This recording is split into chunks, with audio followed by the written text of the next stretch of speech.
Hello and welcome to the Contro-Verse, Malden's most chaotic, most accompanied open mic. Thank you all so much for coming out tonight. Very excited to see some new faces. Super excited for our feature. The Generalissimo is in the house. Please put your hands together.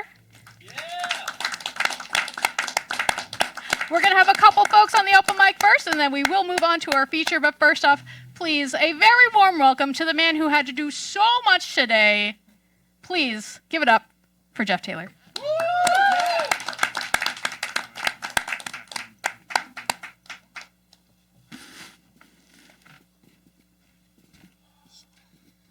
I didn't hit the button, just so you know. Oh. This one is Struggle Bus Revolution. Thanks. Therapy has made me realize I'm terrible at life. I fumble across a spectrum of struggle buses, masking their way through rotary after rotary. I'll never be the most reliable voice in your wallet, but I'll always be stretching the limits of steel and rubber. I'll always be discovering new methods of driving my struggle bus. When turning towards home isn't on the checklist, when time is 10 different things that end in unpaid bills, when the machinations of interaction lack imagination, when the interactive methods of selecting gears and crank lack perspective beyond definition, I'll be building tree forts at the rendezvous as you hit escape velocity, waiting with a bong and a pocket full of second chances, sparking the kind of revolution that inspires every cog in the wheel to make therapy appointments. We'll inhale and inhale, lighting small fire after small fire until our personal tragedies smolder into ash, holding the world in our lungs a little too long as we learn to breathe through the burning. We release what's left in the smoke back to the air, watching the struggles rebuild themselves in the wind. Maybe this time I won't spill the bong, but don't hold your breath. I'm terrible at life.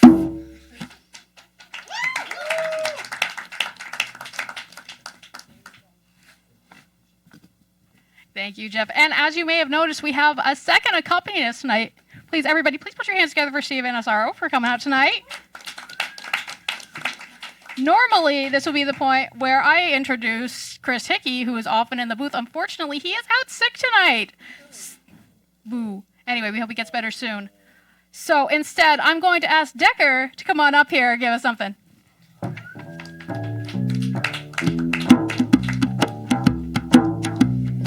right. So this year, I reached a milestone, a very nerdy milestone.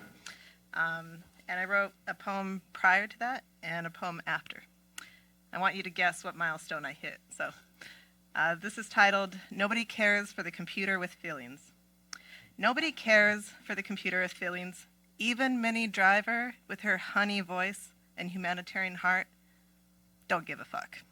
So nobody cares for the computer with feelings. Is that why Marvin is perpetually depressed, groaning, oh, why do I bother?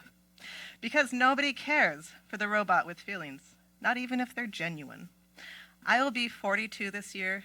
Douglas Adams claimed this, the ultimate answer to life, and the universe and everything.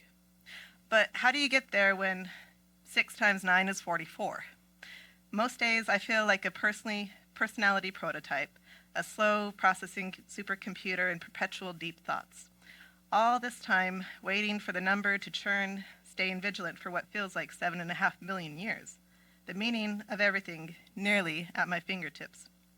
In March, I hope to learn the lesson behind each wrinkle in my time, a chance to answer all the cross-wired questions rattled loose, such as, how many uneven roads must I walk on? I go into February knowing that I must have intention to avoid a miscalculation, because the countdown has begun. Thank you.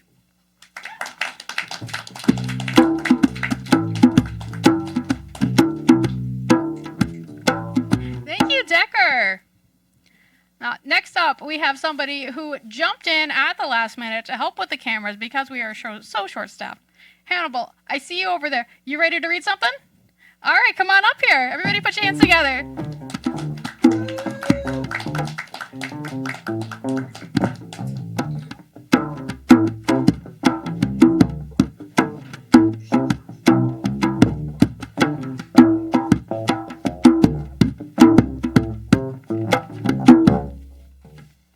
Good evening.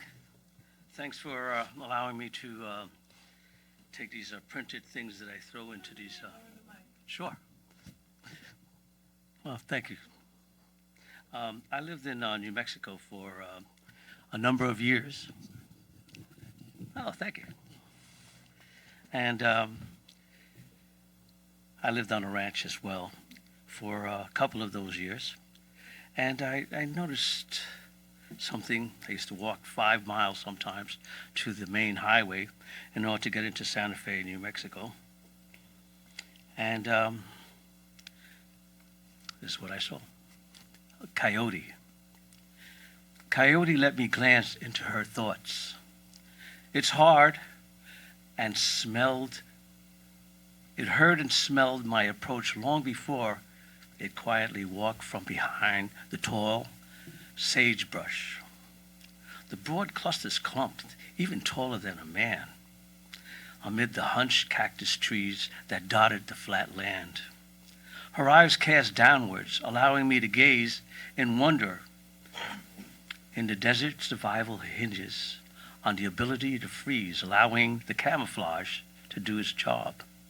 She brazenly, in subdued prance, angled towards the nearby arroyo, alone, perhaps hunting, perhaps looking for her brood. Her coat wintered thick, fluffed and sandy-hued. Lightly her paws padded and calloused, stealthily touched the earth, ready to withdraw automatically when encountering a sharp prick from a cactus or a pinch of craggy-edged rock. She took in the scents, unfazed by my presence. I stood still in abeyance, honored at the sight I was allowed to behold, holding my breath, still in desert perilous. Grateful. Thank you.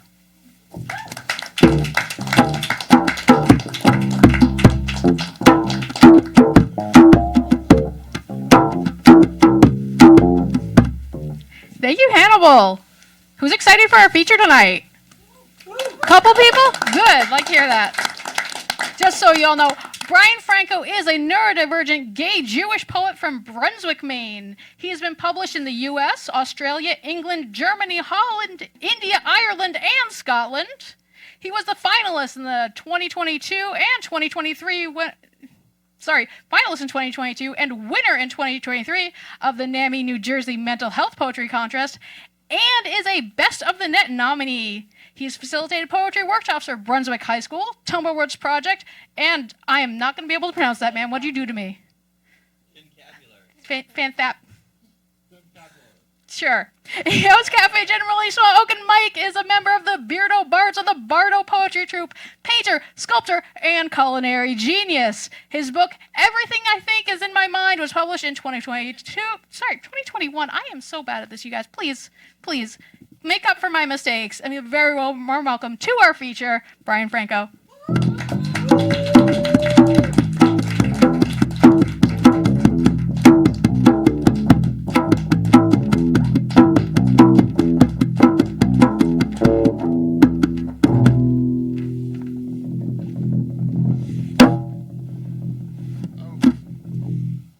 The title of my book is Everything I Think Is All in My Mind. This is the cover that I designed myself. I'll decide later. Okay, and so I think the first thing I'm going to read is the first page in the book.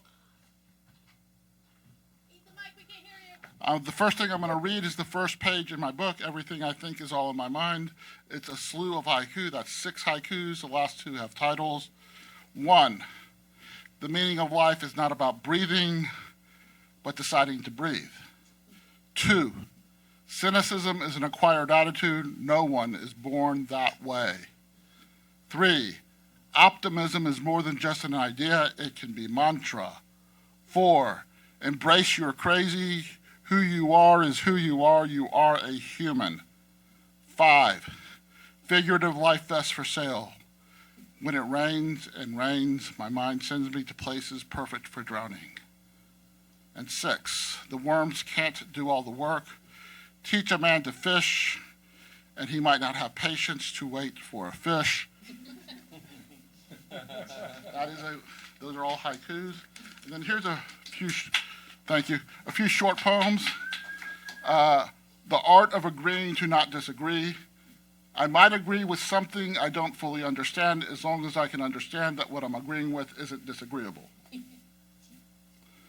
The pinnacle of knowledge. If I knew anything worth knowing, I would know what I knew was truly worth knowing. The futility room. I spend so much time waiting, the time I don't spend waiting seems futile. And a haiku for slackers. To be skillfully lazy could take a whole lot of extra time and work. And here's another piece in my book, The Cover Man Cometh. I am a champion cyclist, not bicycles, emotions, I do it all. Ups, downs, inside outs, round and rounds, hills, valleys, twists, turns, loop-de-loops, and half pipes. I actually bore a hole through a solid granite mountain to create a shortcut I used only once. Yes, I am a champion cyclist. My face has been on the cover of Psychology Today thrice for the 3 times I have won the Tour de France by simply writing out anxieties.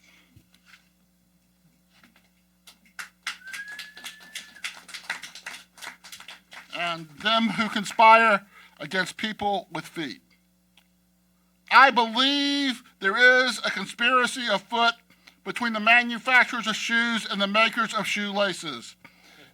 Every time I buy new shoes, I tie them. There always seems to be at least a foot of shoelace left on each shoe. I double knot them, yet there's still enough shoelace left over. It is inevitable. I will step on them. Anyone who has stepped on a double knotted shoelace knows the bow gets pulled out, leaving an extremely tiny knot that can only be unknotted by using a tiny screwdriver or the tine of a fork to unpretzel the impossible pretzel. New shoelaces can cost upwards of $3 or $4. What a profit margin. Enough, I believe, for certain unnamed shoe manufacturers to get their kickbacks.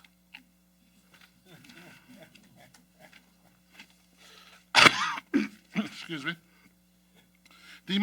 Why the most popular correspondence course at the University of Phoenix is contemporary parking lot design. The designers of American parking lots have been downgrading functional convenience since the 1990s. There used to be a time when every parking lot had multiple entry and exit points. Most now only have one, which can cause traffic snafus. Bordering parking lots used to have pass-through areas which now no longer exist, making accessing the most convenient exits terribly inconvenient. Parking lots have become the new airplanes. Spots are tighter, less long, and less wide. Aisles tend to be narrower, making backing out into a spatial judgment Olympic event. It is akin to how, after spending hours in a cramped airline seat with enough legroom for a 5-year-old, exiting the plane becomes a fight for your life mob mentality melee, race to rush across the airport to get a connecting flight.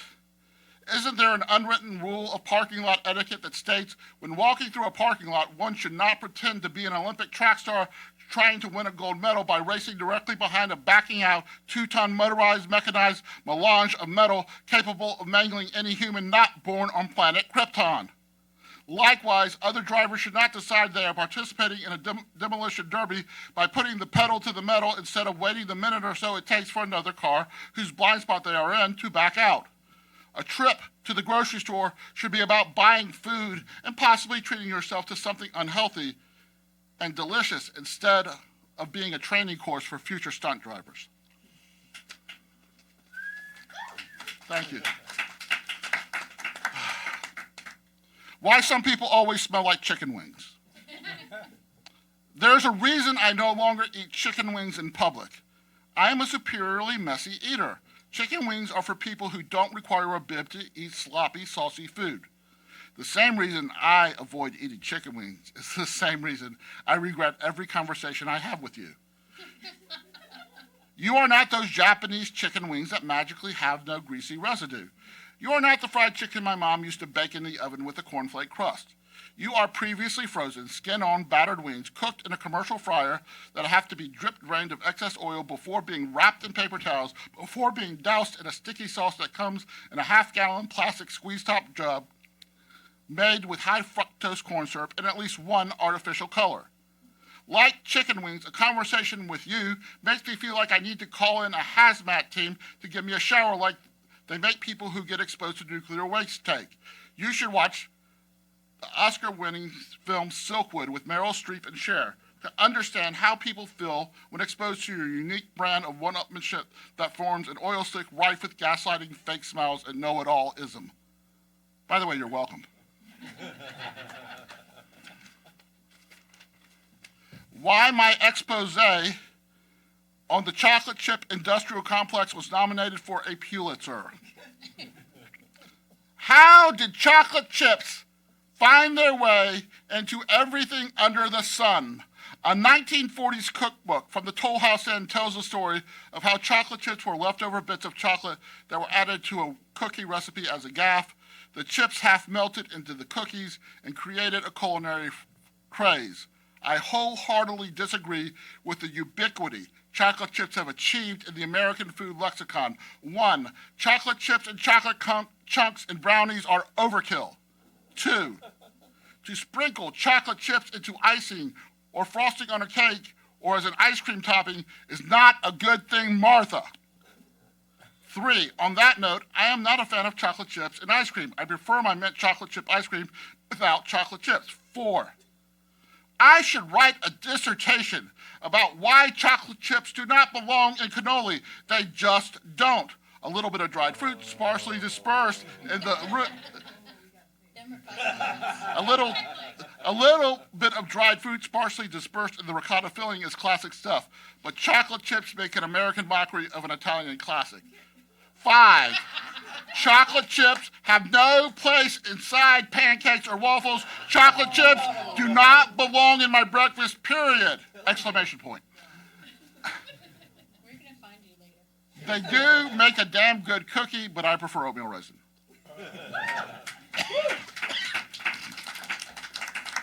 Speaking of chocolate, this is called ganache. I have never been a chocoholic. I do prefer dark chocolate to milk chocolate, but I prefer white chocolate to dark chocolate. And then God created ganache. Just say the word ganache. It is mandatory to stretch out the SH sound at the end of the word. The phonetic pronunciation of ganache sounds like Niagara Falls. And then there's the actual texture of ganache. Fill a tiny iced teaspoon with ganache, pass it through your lips. The way it will feel when the bottoms of your top teeth touch it, then it melts along your tongue and over your taste buds. It's akin to how it feels when the barrel you've ridden over the falls in hits the Niagara River, sinks, surfaces, is pulled out. Then as you exit the barrel on dry land, your only thought is, when can I do this again? There are no poppy parts in ganache, but its addictiveness qualities qualify it as a Schedule I opiate derivative. I may not be a chocoholic, but I could die happy if I die after sinking into a pool of quicksand made of ganache. Okay. On the subject of food, ode to a good burger. A good burger can be a pub burger. Crusty on the outside and slightly pink on the inside, plump and pillowy sandwiched between toasty brioche or potato roll or ciabatta, the type of burger that compresses to just wide enough for your mouth when you squeeze the sandwich. When you take a bite, the juices drip onto the fries like manna from heaven. No condiments are needed for this grilled masterpiece. Lettuce, sliced raw onions, and beautiful bread and butter pickles under the bun are proverbial cherries on top. A good burger can be a greasy burger smashed flat on a flat top with American cheese, chili, lettuce, chopped onions, and tomato, and maybe just mustard or barbecue sauce. It's not as fancy as a pub burger, but takes your taste buds on a trip to the beach after you've packed everything up and the sun began to set, but still shines brightly at that cheap, roadside, non-chain local little joint where everyone sits outside at a picnic table and finishes the day with soft-serve ice cream and honey cones. A good burger is a beefy road trip. Sometimes it's a family vacay to Disney, sometimes it's a day at Six Flags, sometimes it's just an old-fashioned Sunday drive in the country. Every good burger is always a place to return to.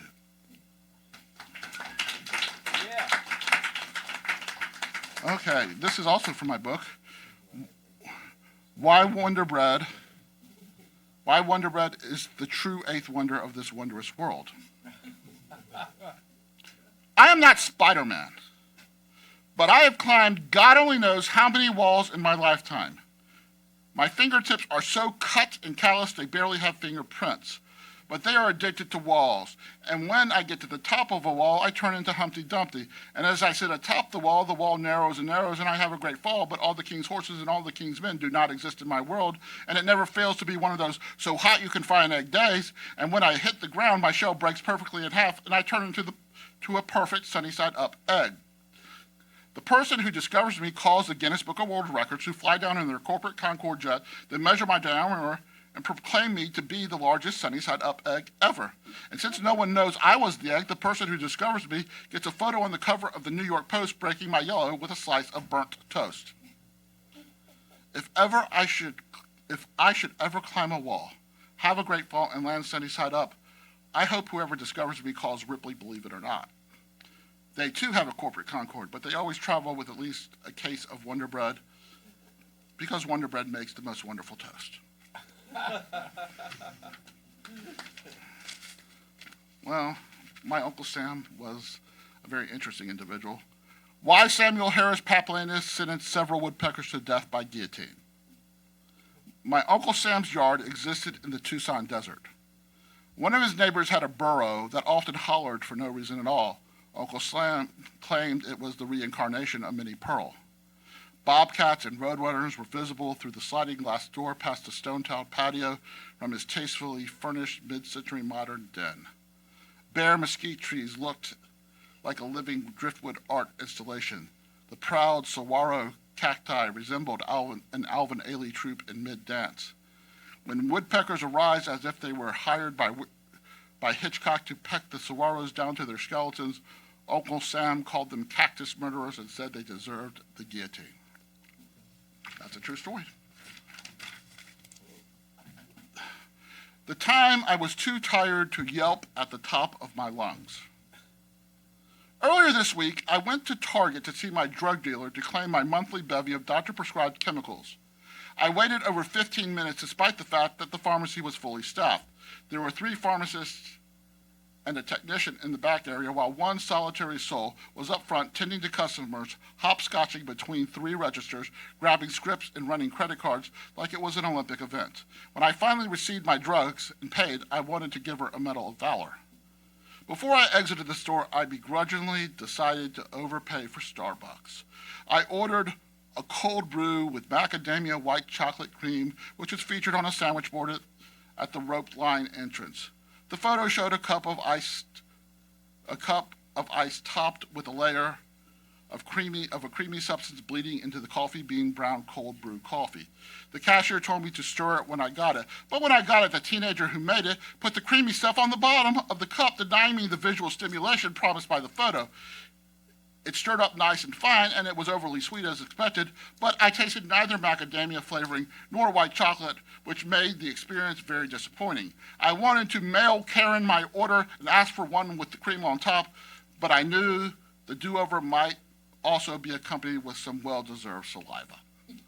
I also got a pineapple mini cake with a center divot filled with pineapple jam layered over pineapple pudding, aka pineapple cloud cake.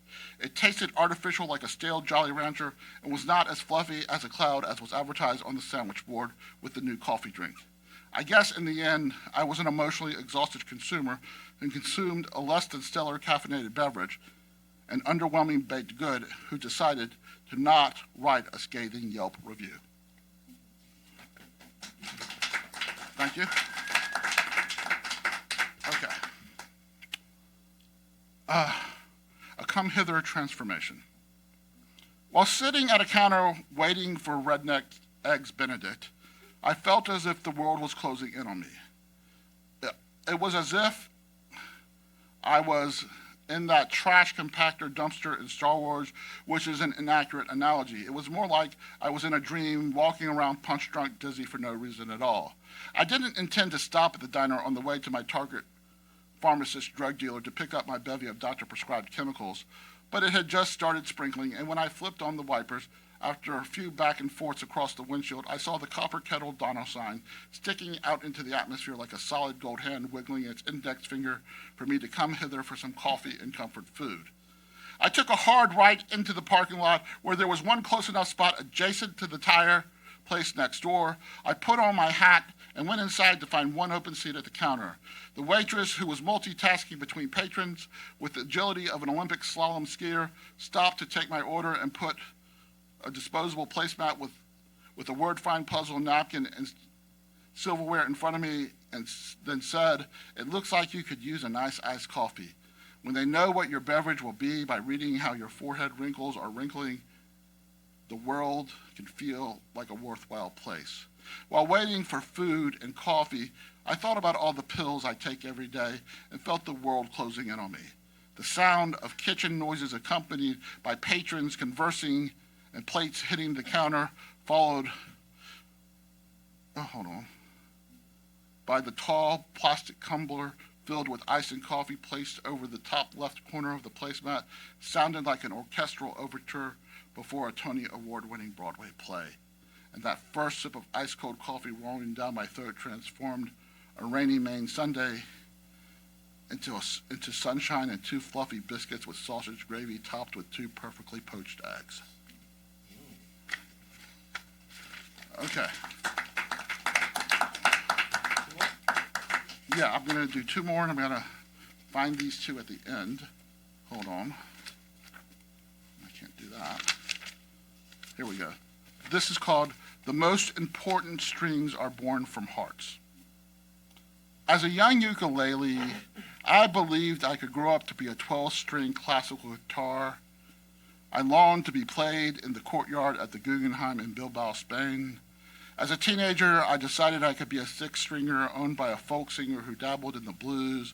I had heard how good it feels when a blues singer slides a metal tube over his fingers and makes your strings orgasm. But alas, I'd never experienced a growth spurt.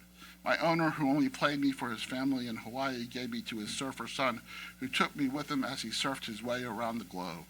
The tattooed boy tattooed me with stickers from everywhere he surfed, as if the stickers were stamps on my passport. Then one day he got hurt and could no longer surf. He spent the rest of his life in a wheelchair. He traveled the world with me in his hands as he sang songs that were born of the waves he had ridden. He never bought another uke or guitar with more strings. He said to do so would be to abandon his father's soul that existed in my frets.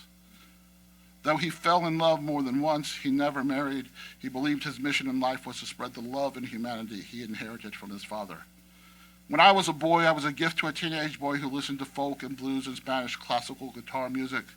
Though he would play me and sing to the girls he thought he loved and to his wife and child, I always thought he longed for more strings, but he never replaced me.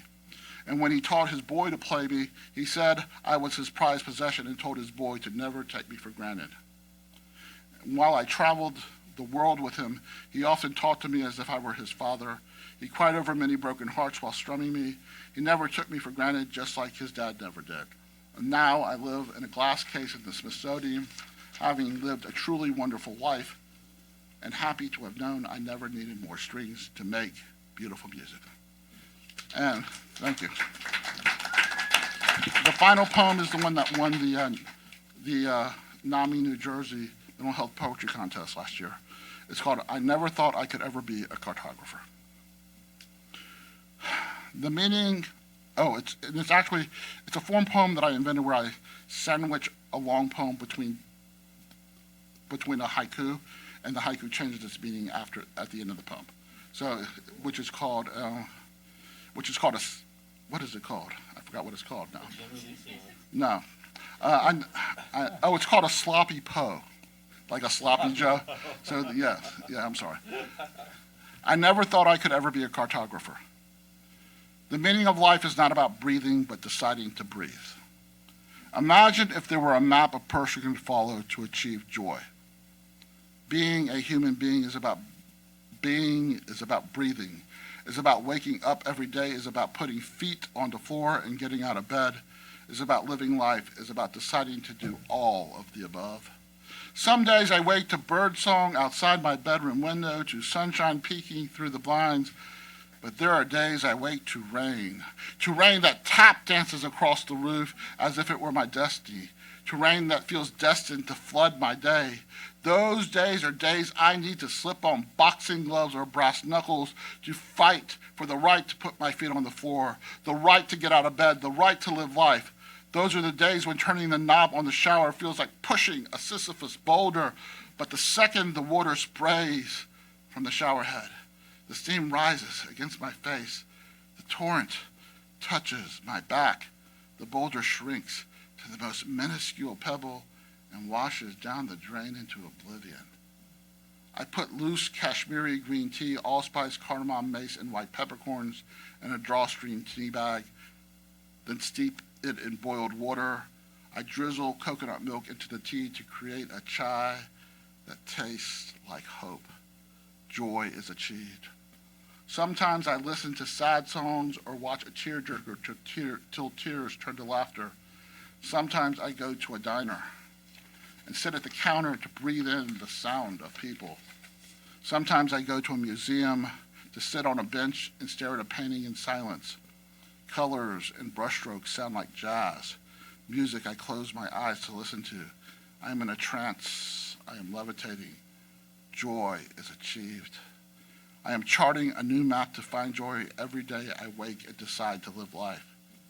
Every map is a map I must decide to chart because I don't need joy to breathe. But it sure does make life more worthwhile. The meaning of life is not about breathing, but deciding to breathe. Thank you very much, everyone.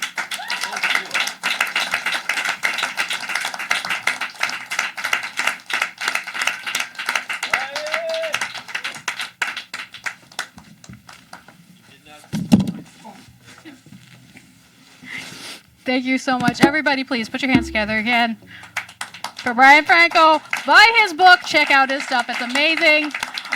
The Generalissimo was actually a regular at our online open mic that we started during the pandemic, which turned into this whole crazy thing.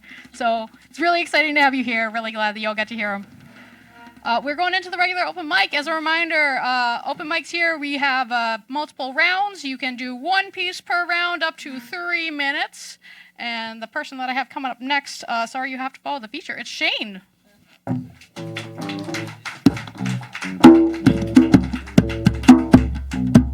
Hiya. Am I coming in okay? Technical people happy? Okay, so yeah, worst time to go on, honestly. I'm not exactly a featured poet, unlike Bryan here. I'm very much... Thank you. Well, anyway, hopefully I get through this without too many tomatoes being thrown at me. So this is Sun and Soraya.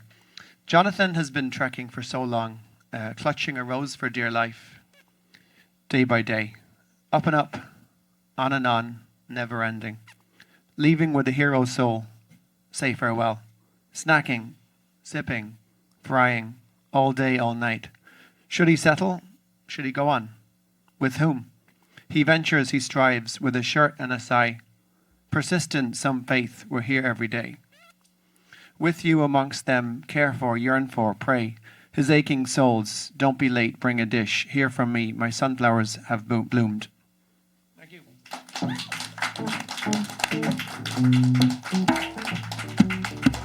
Thank you, Shane. This is your first time here, right? Yeah. Thank you so much for showing up and bringing a wonderful poem. Super excited. Next up on the open mic, we have Shannon.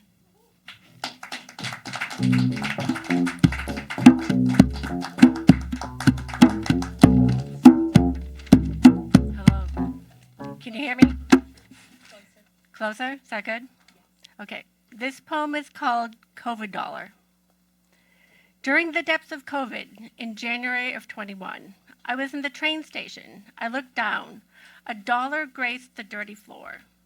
I hesitated and wondered if I should pick it up. What if it was a COVID dollar?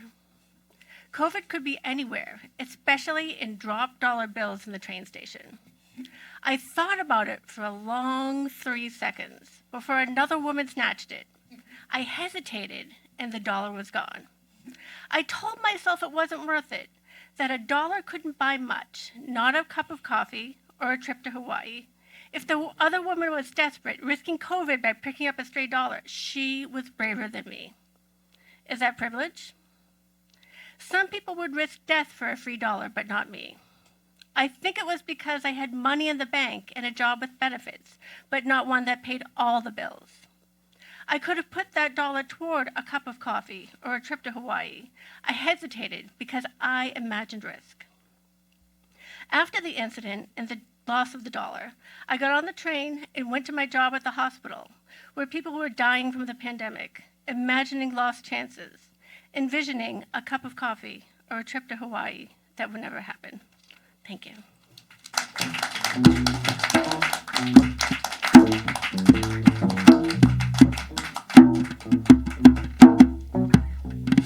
Thank you, Shannon. Next up, please, everybody give a very warm welcome to an old regular from the online open mic, Alexa Reed.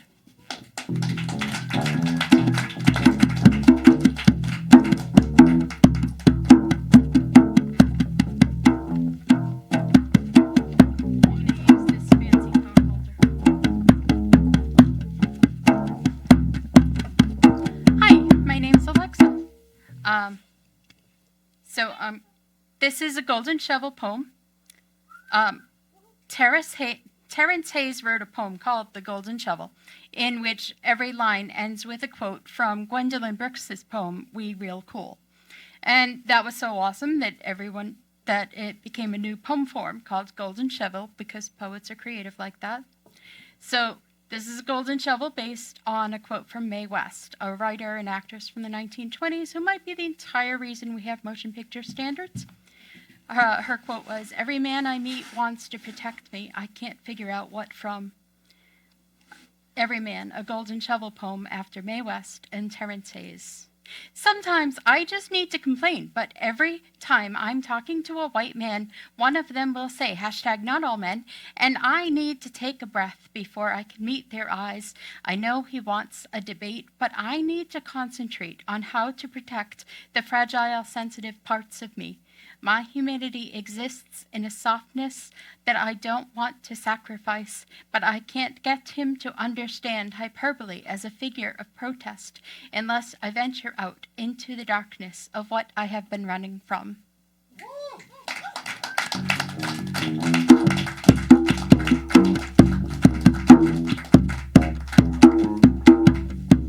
Thank you, Alexa. I'm going to ask Jeff to come up here and give me a hand with the mic, because next up, Ethan says he has something for us, and I don't know what it is. Ethan is up. Are you ready? Yeah, this is just us two. This is just instrumental us two. Okay, all right. Never mind. Instrumental. Everybody, please put your hands together for the house musicians.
you, Ethan and Steven.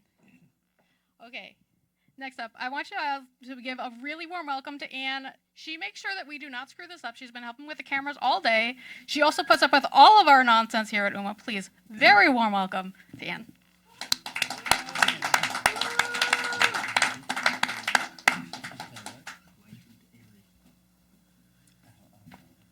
Okay, Hannibal and I are tag teaming the camera, so you might have to adjust for me, Hannibal. So we're gonna do this? Yeah. All right, I'm gonna try this. It's kind of a quiet poem. Okay. Okay. This is called Home. My favorite throw, a snuggle of warmth, curled on a bed of pillows, on the worn, comfy couch. Books overflow from shelves, jammed tight with titles, spanning the whole of time, place, and circumstance. Kitchen well used, the heartbeat pulsing, warmth from the stove, the oven, the toaster. Rice, pasta, or beans simmering, sense of cumin, coriander, the pungent smell of broccoli, pervasive, lingering, tasty tossed with pasta or doused with olive oil. The counters, replaced by granite, feel cool to the touch, imperfect, elemental. Dog toys strewn about the floor, stuffed animals minus their stuffing, scattered in cloud puffs, retrieved throughout the day. A soulmate of 4 decades co-created this life, this place. During lockdown, grown daughters filled the empty spaces with tears, drama, insight, emotions running high. A home where dinner is served with a modicum of ceremony. For 2, sometimes 3 or 4, a lit candle and words of grace. Aware that home is not lock your doors and board your windows, razor's edge within or just outside. Home, a safe place where wars, nasty politics, desperate migrants, floods of refugees, climate change news, the AI apocalypse, plays out on a TV screen, phone alerts, radio, online news, my community. Choose what to take in, how much and when. Enough to live without drowning in despair. Enough to care and understand. Enough in my own way to act, make a difference. Staying buffered in my safety, yet this knowledge, this awareness penetrates my sleep. At 2 a.m., up quiet, writing, terrified by what's going on, what will happen in the future. Do the things I do make a difference? How to live one's life when one has choices.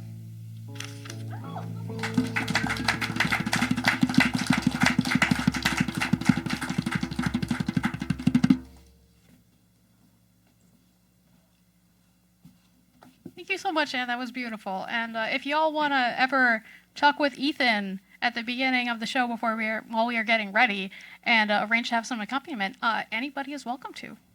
For my next trick, I am going to need a volunteer from the audience, ideally somebody who hasn't read and isn't planning to. Is that a yes? Get up here.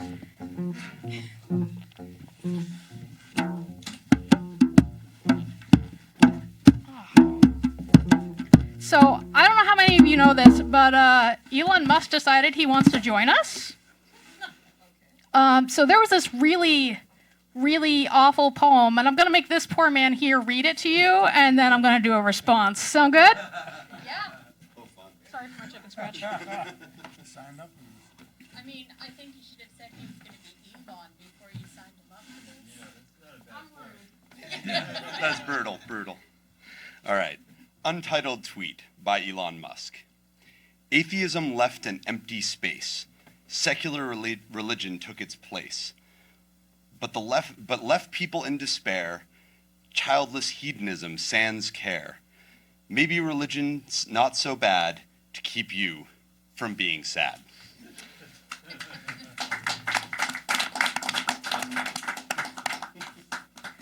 All right.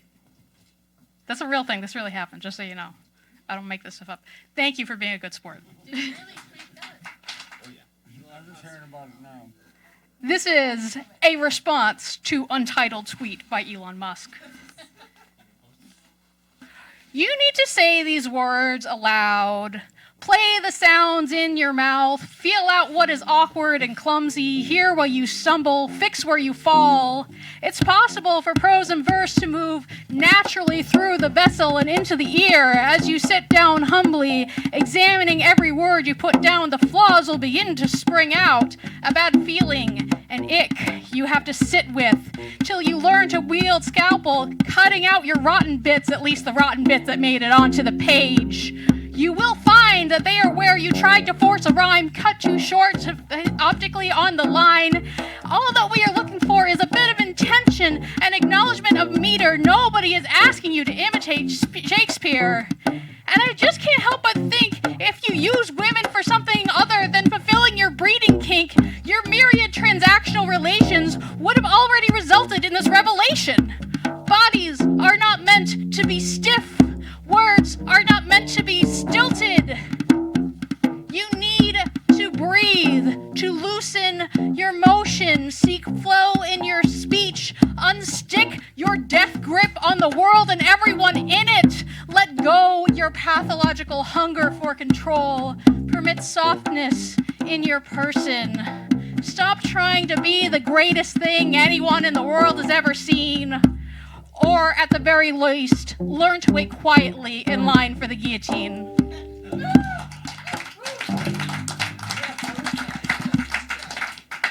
I literally over that one today. I'm glad that it mostly landed. But don't respond to all of his tweets because nobody has. Oh, no, we do not have time for me to do that every single time this man tries.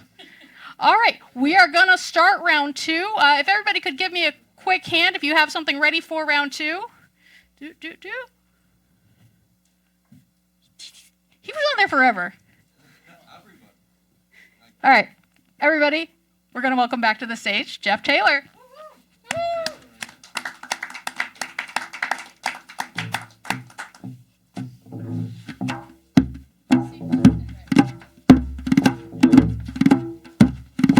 Well, I like for you to judge how ready I am. All right. He said as he found his phone. Who knows if I found it or not?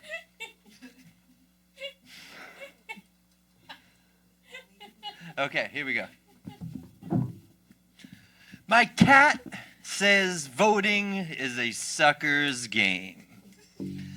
I bought him a collar on Etsy with the words "I voted" embroidered on it. But I haven't made him wear it. I hold the fashionable statement awkwardly close to his face, whispering possibilities. He looks at me like I'm wasting my breath, not having believed in anything since being catfished by Taylor Swift. Every night for nearly a year, the pop star mimicked our neighbor's cat's ritual until T. Swift's love dance was revealed to be a nefarious ruse concocted to win a bet with Ariana Grande. It's been zero fucks and Sex Pistols ever since coming ass to mouth with the niche pastimes of rich people. When I asked my cat if he made a plan to vote, he said he would be writing in his own name.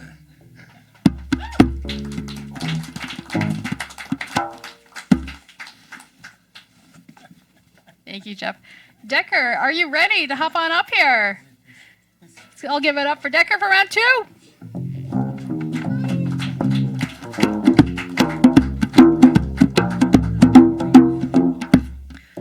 right, so the second part of the whole birthday poetry. This starts off with a quote from Charles Rose, who's another poet. Ornery as a donkey on an asteroid. Describes me pretty well. Keep it rolling. 42 years and cheers to the body that got me here. Cheers to the endless checkups that never checked out or provided a follow-up direction. Always another specialist to tell me what I already didn't know. Cheers to the Scooby snack smile that winces in a wink to mask a mangled muscle mystery. Cheers to the rusty school bus that rolls on a few loose lugs, a nut that rocks back and forth each day. Cheers to you, yes. Keep that frame. Cheers to choosing to live and loving in the living of all that I give. Many more miles to go, and a few less lessons, I hope. Yes, many more miles to go, and a few less lessons, I hope.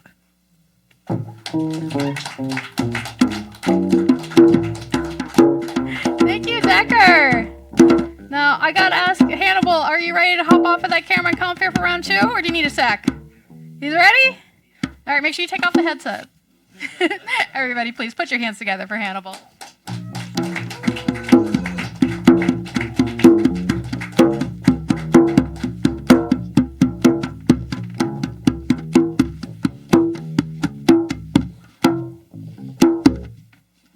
Let's see if I could get small.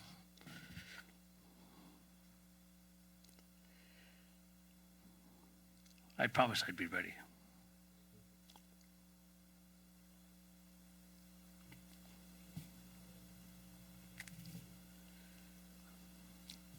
Here we go. Night sounds. The night sounds hum through my window. I nudge slumber, embrace my space to greet sleep quietly in the stillness. Promises are hidden there in a hint of eternity, beckoning the weary to rest, the strong to be lulled into a vacuum of silence that recedes into the night's unbounded sounds. Thank you.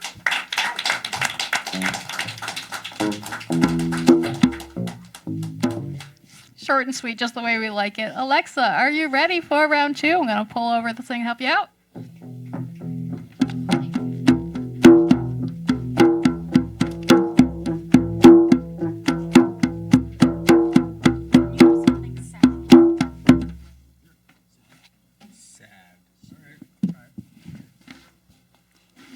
Content Mourning for Suicide. This is Hands. When I was young, I thought poetry flowed through my veins like blood, as if vowels and consonants became liquid and kept me alive, spilling out through my fingertips in controlled droplets. When Matthew told me to slit my wrist with his letter opener, I imagined all of that deep red poetry gliding across his desk, staining his things in ways he can never get clean. There are days I run my fingernails across the wrists, imagining how a blade will feel. Some anniversaries I write I love you, so if I am tempted to look down, maybe I will choose to set the poems free without disrupting that love. When the doctor diagnosed carpal tunnel, I wondered if my writer's block was caused by the tunnels closing around letters, all the words caught in the traffic of my wrists, making them numb, because what are my hands if not envelopes stuffed full of all the poems I avoided writing, the truths I didn't want to tell, and every word I never wrote you. And yet, what good are they without poetry dripping from the fingertips?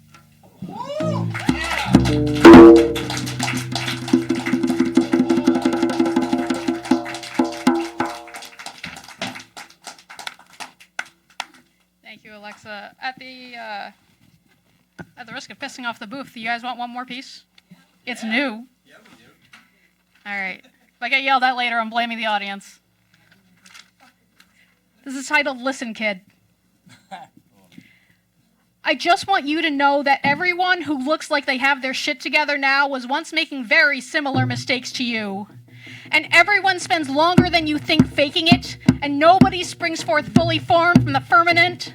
I hope that when you hear about someone holding grace for others, you know it's not passive aggression or tenuously sublimated tension. It's an echo of our own wish that those who remember our fucked up instars are able to let go of what we did. Forgive us the scars they bear from being in the blast radius of our unforgivable messiness.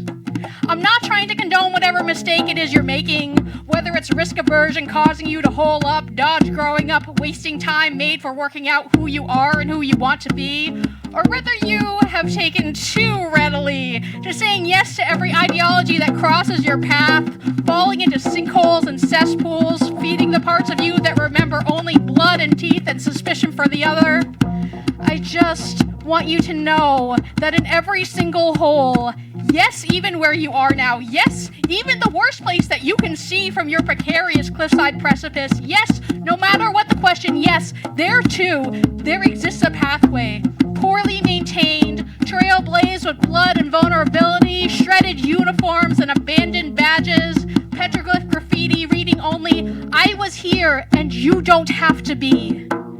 It may take long hours in therapy, making a kink of processing, abandoning what you think is working, shedding the ego scaffolding, peer review penance, sitting with your shadow self, putting the coping mechanisms on the shelf, cutting out the corpses of loves lost, lighting candles at the altars of your imaginary friends. I can't tell you how long your path is or where it ends. Just please believe me. There is life after being a shit-stained, drama queen, nutbag, troubled teen.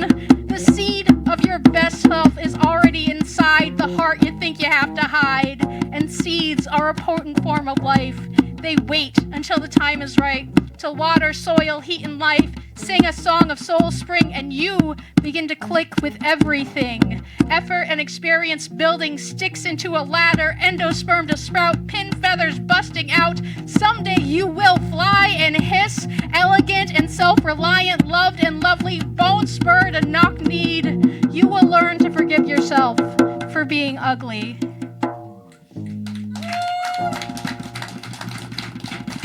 And with that, we really do need to wrap it up. Thank you, everybody, for coming here today. Please, one more big round of applause for our feature tonight, Bryan Franco. Buy his book, check out his stuff. Thank you again to our special guest house musician. Thank you to Anne. Thank you to Therese. Thank you for Hannibal and everybody who helped make this happen tonight. This has been The Contro-Verse. We are here in Malden every second and fourth Monday until such a time as they kick us out of the building or we don't want to do it anymore.